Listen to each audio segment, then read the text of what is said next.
Kalau main forex kaya tak kaya guys? Mana ada orang main forex kaya? Aku tak pernah jumpa orang daripada miskin lepas tu dia trading forex jadi kaya sebab dia trade forex. Tak ada. Kalau dia macam jual kelas ataupun dia jadi orang atas, tu lain, tu dikira bisnes. Dia macam ni guys, kau fikir guna kepala otak lah. Korang kan bijak. Kalau korang miskin sekarang and korang ada modal RM1 je nak trade, even kalau untung pun berapa je daripada RM1 tu. Tu tak guys? Lain lah korang boleh trade sejuta ataupun boleh trade 10,000. Untuk orang miskin, dia punya the best move adalah menambah pendapatan, bukan simpan duit, bukan melabur.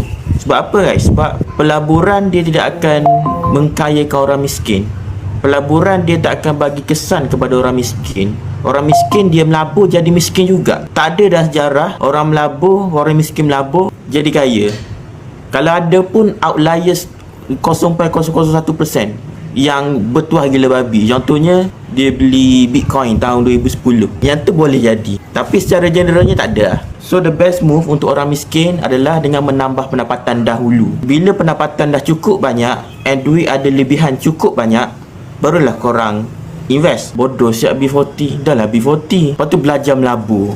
Oh gila B40. Oi B40 dengar.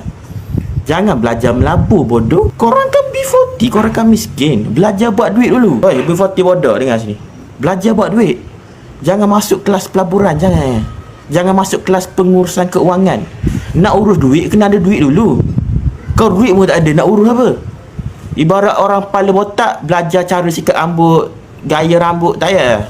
Rambut kau tak ada, belajar tumbuhkan rambut dulu. Belajar untuk menambah rambut dahulu, baru belajar sikat rambut, baru belajar cara nak sikat rambut, baru belajar cara nak pakai serum apa semua, baru belajar pasal shampoo. Sama dengan pelaburan, belajar tambah duit dulu. Bila duit tu dah banyak, baru belajar melabur, baru belajar nak urus Aikido. Kenapa orang miskin suka melabur? Dia berminat dengan the idea of pelaburan sebab dia pemalas. Dalam kepala otak orang miskin, pelaburan ni macam ni.